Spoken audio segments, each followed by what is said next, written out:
Hello and welcome to the Talks Night podcast. Unfortunately, Harry's intro messed up a little bit, so I'm just redoing it for him.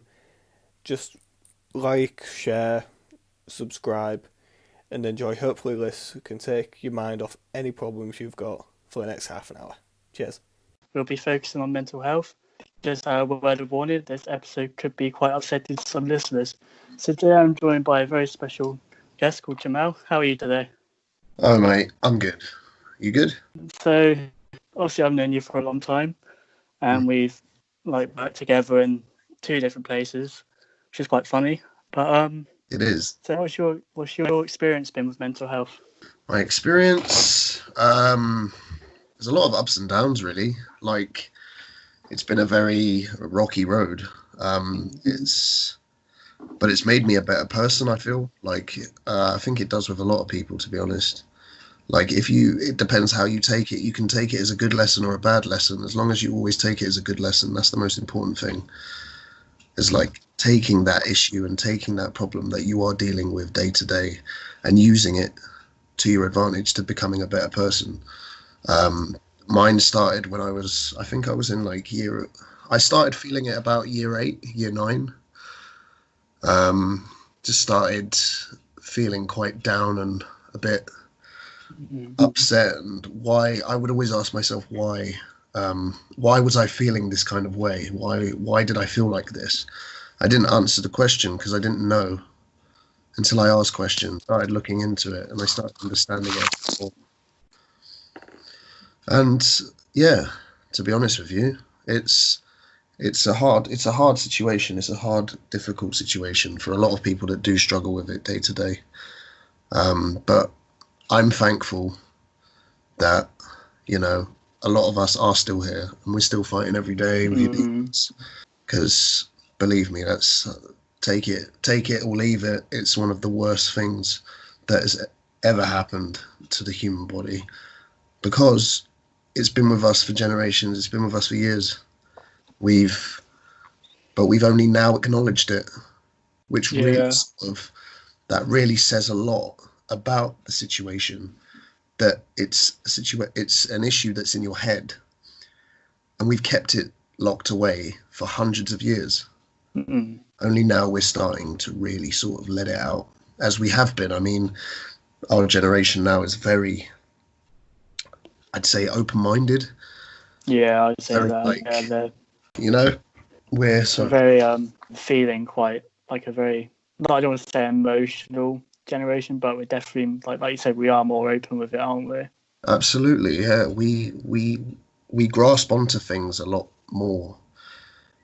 We hold onto stuff. We acknowledge and we learn about it and we look into it because we can. I feel like phones have helped with that. Don't get me wrong. I'm not a big social media fanatic, but I believe that having a phone and being able to do the things you do, like look up on the internet or look into things or create a page or create a fundraiser or do a charity, anything like that, it does help. That really goes on to my next question, is so you struggled for quite some time, and have you dealt with it yourself? Obviously you can get help, professional help, but sometimes that's not always affordable or have access to it. But how have you dealt with it personally? My situation on that is, I believe that, don't get me wrong, professional help is an incredible thing, and I believe that it can help people.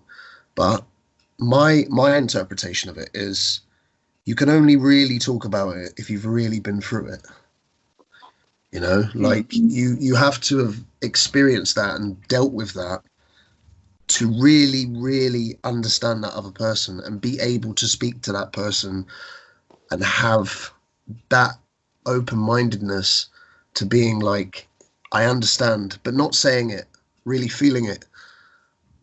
I do understand, or I do get what you mean. And to be honest with you, over my years of experience with it, I used to get weird thoughts when I'll go into it. I'm not really fussed. Go for it, man. It's you know, it is what it is. I'm not gonna sugarcoat it. Yeah, don't maybe, because that's the problem.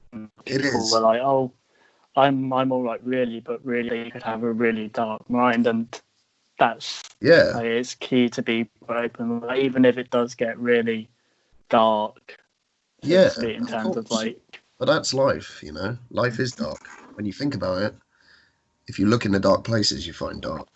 But there's also light too. The two do come hand in hand. they do, But yeah, they do. with my experience, I remember. So in like year 8, year 9, it started. And when it started, I used to get thoughts. I've got quite a photographic memory. Right. So like I envision things, but like I can envision them in my brain, like actually happening. And Okay. it's like I used to be I used to live in Verwood. So I used to get the bus. Yeah, I remember. Yeah, You remember, yeah, when yeah, I remember. we used to work together. That was amazing. Mm. Mm. But yeah, the bus I'd be on the bus and we'd go past like the spur road and I'd look into the trees and stuff and I'd always envision myself in my head hanging myself from a tree Mm. or like Yeah. envision myself like shooting myself in the head in some really dramatic cinematic way. Mm. But like I don't know, yeah, and I used to get a lot of thoughts like that. I used to get thoughts of I still do.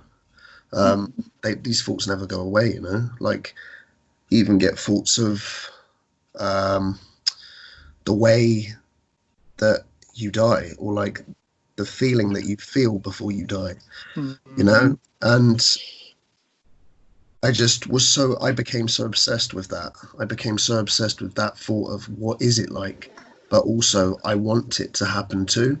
Mm. Like, and you know, even like today, it still happens. Like, I'm sure there's a lot of people that have experienced it the same way, you know, Yeah. where you genuinely feel like you do honestly want to die and like you want to do it right now and I'm going to do it right now and like make it happen. But it was like that for a few years. It was just dark, just very dark. Yeah. Thoughts were just dark and I'd envision myself doing like horrible things like to people I really love or like envision them being hurt and it would just drive me insane. I just have these ideas and they were so like cinematic in my head. They were so like so vivid. Yeah. Like just a thought like that, like doing something like that. And then this went on for a few years. Well, it doesn't go on for a few years. It stays with you for life, sadly. Yeah, it is one of those things. Like, yeah, you sort of, as you get older with it, like you learn how to control it, Yeah, and it's like when I had it, or like, I still do, obviously, but it's I've learned how to control it and deal with it and look yeah, at things in a different way. But like, it's the learning how to yeah, do it, like learn how right, this needs to stop, but I yeah. can't afford professional help, so I got to try and do this like on my own in a way, which isn't always Yeah, the case because you're not always on your own. You have got people around you yeah, that love and care for you, and that is probably the most important thing with it, because like not everyone's going to know how you feel. Like you say, you can hide it, but it takes like a true honesty to be open with it and be like, no, look, does. honestly, I am really struggling. I don't know what to do. I'm having these dark thoughts, and it's Yeah, the hardest thing. Like I feel like once you've learned how to like get to but the realization of, oh, I'm depressed or something, that's when you know you are on that path of becoming better, because you've realized it before it gets too late, yeah. too deep. You know what I mean? Goes down, down. Believe me. And I always think of that Mm-hmm. song because that song, believe it or not, I used to like. That's actually a really good coping mechanism that I used to use. It's ridiculously stupid, but I used to like when I know that like the day was going bad, I'd always sing that song to myself in my head because it would just make me feel a little bit better. And that's, to be honest with you, especially with mental illness, it's a lot of you learn coping mechanisms. Mm. Because like you said before about living with your demons and stuff, like we live with our demons, but you learn to live with them. So Yeah, it's learn how to counteract with them, isn't it? Like learn to yeah, deal with it. that's how we deal with it, you know. And Mm. it's the same with all sorts of like disorders, you know, and illnesses. God knows what. Mm. Me personally, I've got bipolar. Yeah. I'm mildly schizophrenic. Mm. So like every now and then I would get like thoughts, or I would get someone in my brain telling me like actual voices. That started a few years after I was about 18 when that started, and like they were like voices, but they were like actual people, like how we're talking to each other right now. But Yeah.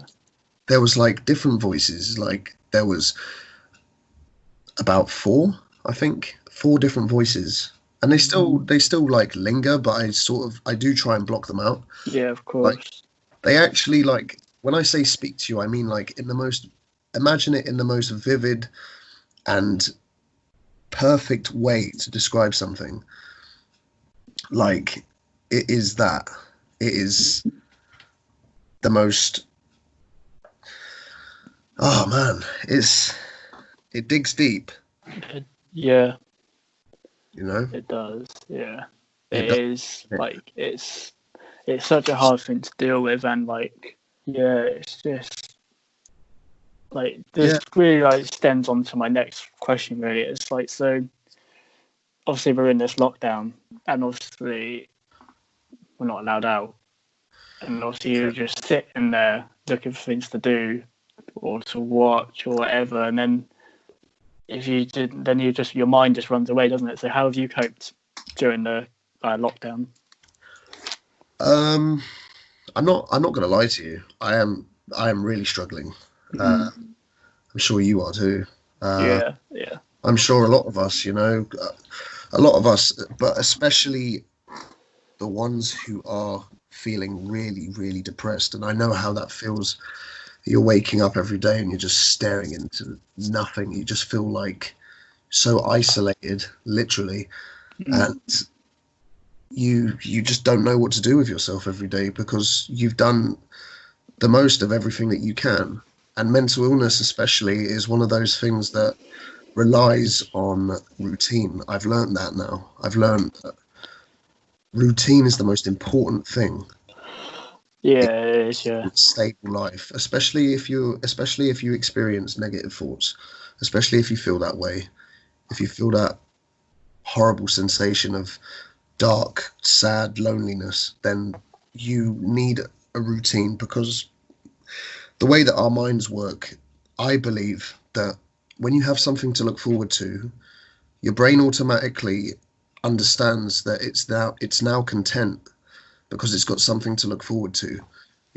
Like for instance, what should we make for dinner later?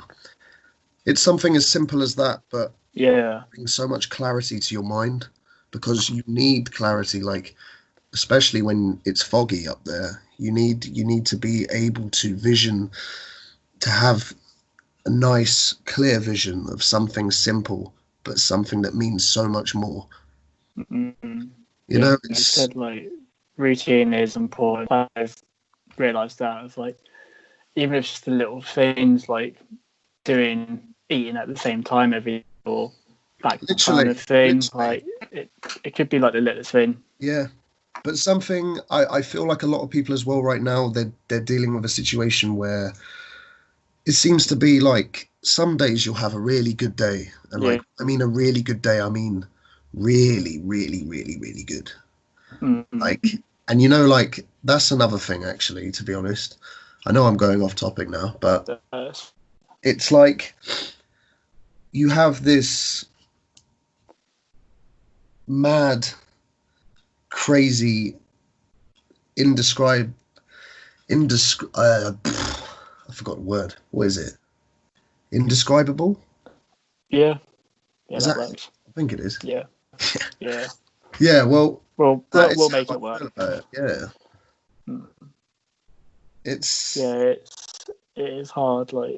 Even if you don't have like struggle with mental health issues, like this lockdown is probably of everyone. It's because you're yeah, locked, aren't you? Like you are locked in. There is nothing you can do, and it's just like so hard to keep like yourself sane. yeah, And I'm like yeah, people can make a joke out of it and that, but yeah. yeah, You'll have it is hard for everyone like this with this lockdown lock. yeah, you'll have a day where everything will be okay, and like I said, you get these good times and you get the bad times.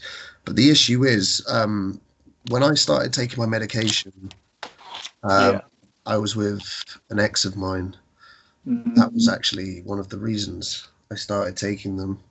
I got prescribed them, but all that they really do is they completely numb your brain. Like, and the stronger you go, it just numbs your brain. So what happens is, like, you don't feel like the highest highs and the lowest lows, because when you're not on medication, you do feel that. Some days you'll wake up and it'll be a beautiful sunny sky, rose-colored fucking clouds, and it's beautiful, you know. It's absolutely beautiful. And when it's low, it's low. Like, it's low. Like, Yeah. it's real low. And Yeah. So that really carry it's on, mate. yeah, it's just like one of the things, especially in this time that we're dealing with right now, this quarantine, it's these thoughts every day of, what do I do next? What do I do next? What do I do next? I've done practically everything that I could or possibly can do, but that's just our brains logging off that connection to doing something that is better, that is more enjoyable, that is going to make you feel better. And like I said before, it's something as simple, right? Something as simple as having something to look forward to once a week. That is honestly one of the key factors of having a better mental health. Like, if you can look forward to something, that will give you purpose, because that's what we thrive as humans. We thrive off of purpose. That's what we love. We need purpose, because if you don't have purpose, what is the point? You know, like, whether it's anything, you know, friendships, family, especially religion. It's a massive thing that, like, especially in poorer countries, where it gives people purpose. And depression comes in all shapes and sizes. It comes in different forms too. Yeah. It just affects people differently in the situation, whatever that situation may be. I feel like having a purpose and locking onto something that means something to you, whether it's baking cakes or, you know, baking cakes or Playing Xbox, watching a playing film, reading Xbox. books, that kind. Yeah, making food once a week, making a really nice meal, you know, playing one game on one particular day. It can sound like ridiculously OCD and over the top, but it doesn't have to be. Like, No. it's the simple things in life that we thrive off of. Something as simple as going to the beach, or going to see a friend, or whatever, you know. Yeah. Sadly, we can't do the seeing a friend thing right now, but, Yeah. like, I think with the eventually, lockdown, I think the worst thing about it is the uncertainty of it. Like, obviously, we're like, oh, we're going to be out the end of May, and we'll be like, oh, okay, cool. But we don't know. That's the thing, isn't it? You don't know how long it's going to be. It could be May, could be June, July. You just don't know, do you? And now we go on to something different. Like, it's sort of like, so like the stigma around mental health, like, obviously it's got a lot better, but absolutely, yeah. as like the years went by, people have been like more open about it, and it's like raised to be like this masculine mend emotions thing, but I think we struggle a lot more than people think we do, and that is, it's quite sad, really, isn't it? Like, sadly, that is the male ego, and it always will be. Have you ever noticed that if you ever go out drinking, you go out drinking with your mates, have you noticed that girls talk a lot more, whether it's about the situation that they're dealing with, that they probably wouldn't say when they're sober? That happens a lot, and that says a lot about the difference between males and females, how males just can't seem to open up to people as well. We just can't do it for some reason, because we're so proud, you know, we have our chests up, and we believe that we don't need it. You don't need help. You don't need to speak about things. All of these things bottle up.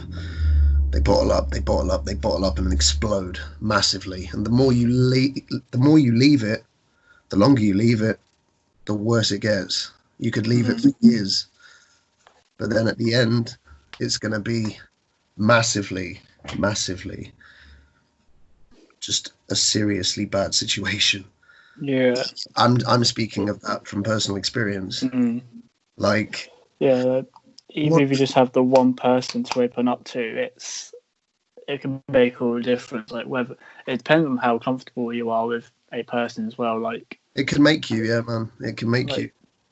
People have different way, like, of going about things. Like, say if someone might just be listening and not necessarily reply or anything, but someone else would be like really good at advice. It just depends on the person, really, doesn't it? Well, that's again what I said before about professional help. You need to be a person that's been through it. I'm sorry, like, you need to have experienced those thoughts that person is talking to you about to really sort of understand and interpret what to do next. You can't take in someone's information. You can't take in someone's life story without understanding it properly by personal experience and really, really knowing what it feels like, really knowing how it feels to actually try and kill yourself. Or, you know, like, to be honest with you, it was that we need more places that we can talk, because even I think there's a place opened up in Bournemouth recently. It's just a place where you can go and just talk to someone. Yeah, a lot of guys can really do good from that, because you don't have to tell anyone. You don't have to tell anyone until you're ready. You can just exactly. tell, if you're with your girlfriend or whatever, or tell your mum, tell your girlfriend, tell your brother, sister, whatever. And then when you're ready to tell your friends, tell your friends. And then when you're ready to just be open about it, be open about it. Yeah, but there's not a rush on it. Having a place like that to just go and talk, that's something that we need, especially, though it's a massive factor. And from myself personally, I take 200 milligrams sertraline, and basically it just numbs you and it just makes you feel absolutely nothing. Yeah, so you don't feel the highs, but you don't feel the lowest lows, and that can be a negative thing, that can be a bad thing, because the issue is that we don't understand the seriousness of it, because it's all good blocking everything out, and that's basically what it does. It's literally the visual interpretation of going into the cupboard and locking yourself in. Yeah. But change that and put it in a different format, aka your brain. You just put all the negative thoughts in a closet, shut the door, and your tolerance goes up every year, and you go higher and higher and higher. That's not what we need. We don't need medication that's just going to numb you. You need you need to feel the highs. You do. You need to feel better. You need to feel something in order. I feel like you still need to. I still feel like you do need to have the lows to appreciate the highs, because then it'll make you carrying on. Yeah, of course. A lot more worth it. The highs are only fun when there's, the highs are only fun when you go low. Like when you're on a roller coaster, it's not fun if you just go up, is it? No. You're like, oh, I'm just going up now. But when you go down and you're like, whoa, but then you fly back up and you're like, oh my God, that's amazing. That was so worth it, you know? Like, even something as simple as doing something with a friend, you know, it's such a thing. For me, it's all about the little things. I know that saying gets put around a lot, but No, it it's generally true. is. It is the It little is the little thing. Like Give this, it purpose. this podcast, like it's obviously little at the moment, but I'm having like one of the best And it times gives you something creating to it, do, and doesn't it? it gives something to do. I look forward to having Exactly. people And on talking that's about the most important thing. what makes them happy. So that really goes on to questions like, how does make you happy? It does. It's true. And Yeah. it's a bit like what I was saying about the roller coasters. It's also like a movie, right? You watch a film, and if it's good throughout the entire thing, you're just like, oh, well, that's not interesting, is it? When a film has ups and downs, then it's interesting. Yeah. Because those downs emphasize the ups. So you automatically get pulled up. You feel better because, that's nice. I'm glad that happened. But why are you glad that happened? Because the thing before that happened. And sadly, you know, it's not your fault that something happened, but it's your responsibility to deal with it. It's your responsibility to deal with that situation, whether it's anything in this world, like whether it's, sadly, you know, you could lose a family member, a close relative, a close friend. For me, especially when I lost a good friend of mine when I was about 15 to cancer. Oh, He man. was 15 Sorry. as well. So yeah, it's okay. Like, it took me a long, long time to get over, but you know, it's people like that you hold close, people like that you think about in the times where you do feel down. Yeah. But especially with this situation that's going on right now, that we're talking about mental illness, you have to have purpose. You have to give yourself something to look forward to, because we're all here, right? We're all here for a reason. We're all here to do something, like, depending on how you deal with that. Like, me personally, I like dark humor because it's funny, and it's like, that's true, but I also feel like that, you know? Like, it's weird because like anything can be like coping mechanism, can't it? Really? yeah, literally, like, that's the most important thing, honestly. It's, you need to give yourself a pat on the back sometimes. You need to. You need to treat yourself and be happy with, and be content with yourself. Be happy with what you are and what you've got. Like, it's the simple things. You ever notice that people that have money don't have issues with finances, but they have issues with, whether it be their family or their mental health, or someone who has mental health issues but has nothing else to look forward to because they haven't got money, or they haven't got this, or they haven't got that. And it makes them feel incomplete. It makes you feel like you don't want to be here. You just don't want to be around, you know? Me personally, like, I always had the vision of, like, I don't like the way that the world is. I hate that the world is the way it is, and we don't have that freedom of speech. I just wanted people to hear me. I just wanted people to, like, please just listen to what I'm trying to say. We can better the world. Like, that's the most important thing, like, bettering the world. Like, and I mean that in mental illness. I mean that with mental health. I mean that we can better the world by helping one another, even if it's something as simple as having, maybe, I don't know, an idea for an app, quick study. You could be on an app and you could talk to someone about your mental issues. Someone that's designated to be there to talk to you about situations that they've been in. And they could be people that have actually dealt with it. Speaking to people that could actually deal with something. That's an idea. Why can't we pitch that? Why can't we do that? We don't think of stuff like that. We only think of money. That's all we think about. We don't think about how we could better the human race. We think about how can we better ourselves. How can we make ourselves more better? And don't get me wrong, you are meant to be better. You are meant to make yourself feel better. Yeah. But those people usually don't deal with mental illness as bad. You don't, once you understand how difficult it is to live with these thoughts day in and day out, you understand that you need to give yourself some space. You need to give yourself that peace of mind. You need to give yourself something, because if you deprive yourself of happiness and satisfaction of dealing with something that you've just dealt with, that's something that goes a long way, you know. Yeah.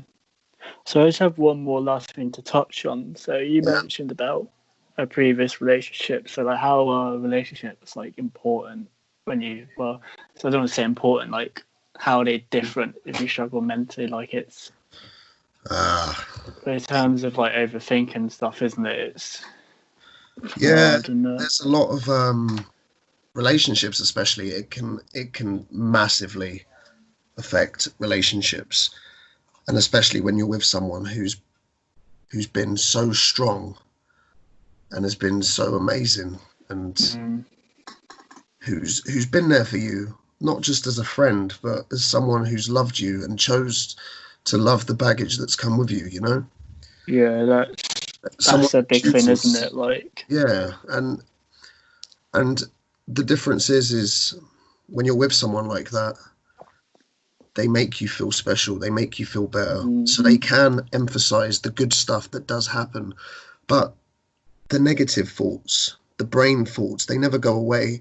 We always think we need something, but then when you have it, you're like, I'm not content, you know. Like, yeah, it's something as simple as I was reading a book, and it was a good friend of mine gave it to me to read, and it was The Subtle Art of Not Giving an F. So I read this book, and it was really interesting because there were simple little stories in there, like one of the Beatles. Who was the guy that got kicked out of the Beatles? I can't remember if I'm honest Because with you. basically what happened was there was a member of the Beatles that was before Ringo Starr. There was a guy who was in the Beatles, and the rest of the Beatles didn't like him. They didn't like him because he was better. He was good looking. They felt like he would be a problem in this band, so they got rid of him and they got Ringo Starr in because Ringo Starr kind of looked a bit funny, and he brought a sort of an added sort of sensation to the Beatles. I'm not really sure, but anyway, the guy who was in that band, he got kicked out of the band, but he said to himself, why was all of this stuff happening to me? Why am I losing something I've worked so hard for? Why have I lost that? But in the end, he was content because he was the only one of the Beatles that actually had a family, like a wife and kids.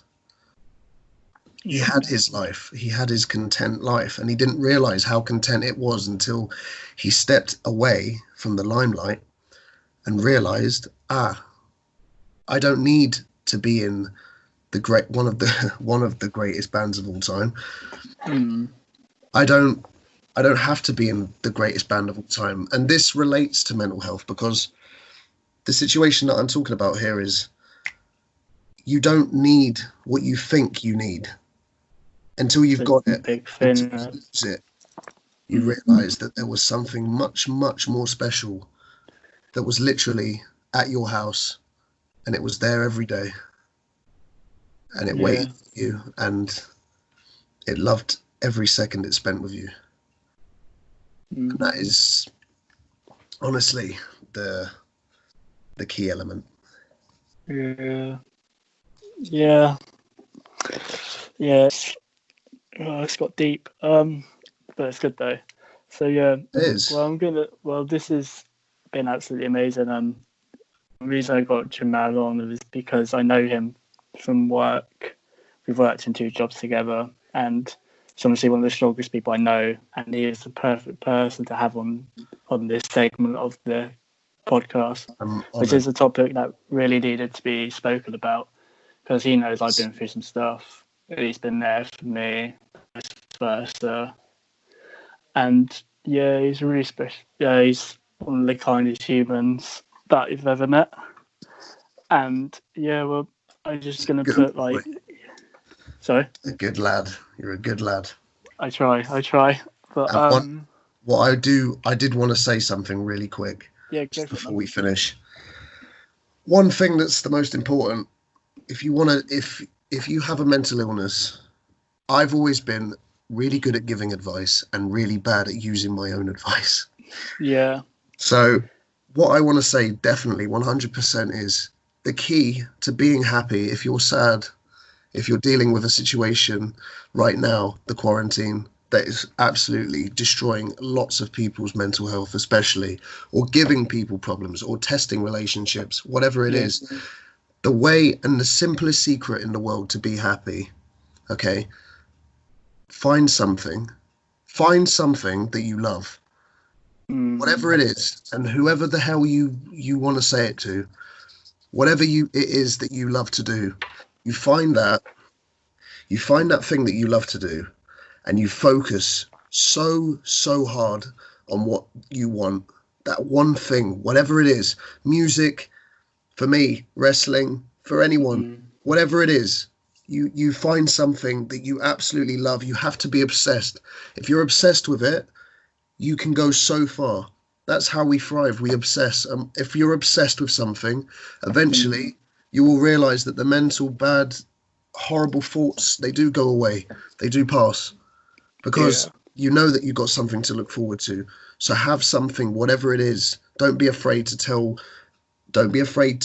people about something that you love. Don't be afraid to speak to people. Just open up, do it, get it done, because it's the only way that you're going to feel better. And I'm telling you, that is the one thing. Look forward to something. Have something to look forward to. Focus on your routine and physical exercise. Personally, I feel those three things are the only keys that you need to live a happy life. You need to be content with what you have, and you need to understand that what you want is coming, but it's not here yet. The bus will come. I always use that, because the bus eventually does come. You can wait as long as you want. I used to wait in Verwood for 3 buses a day. There were 3 buses a day.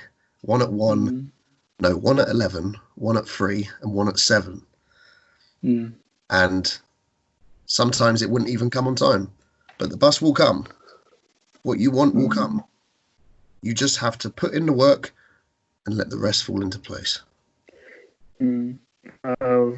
Honestly, thank you so much for coming on the podcast, Jamal. It's always a pleasure. Thank you so much for having me on, because I've wanted to speak about this for so long, and I do want to start this clothing brand at some point. Yes, of course, when I have money to do it. It's a tight situation at the moment, isn't it? It is. Yeah. I want it to be a thing that happens. I'm going to make sure it happens. However long it takes me, I want to start this clothing brand, and I want to emphasize and show people mental illness in artwork. I want to use that as the visual interpretation of what is the mind, what is the brain, and how it works. And I will do it, actually. And this has actually given me a lot more enlightenment into actually doing it, because this has been great. This has been really nice. Yeah, well, I'm glad you can come on and stuff. So obviously at really short notice. It's been lovely. Just even talking to someone, it helps a lot. Talking, just do it. Even if you haven't spoken to someone for a while, family member, friend, give them a call. What's the worst that could happen? Exactly.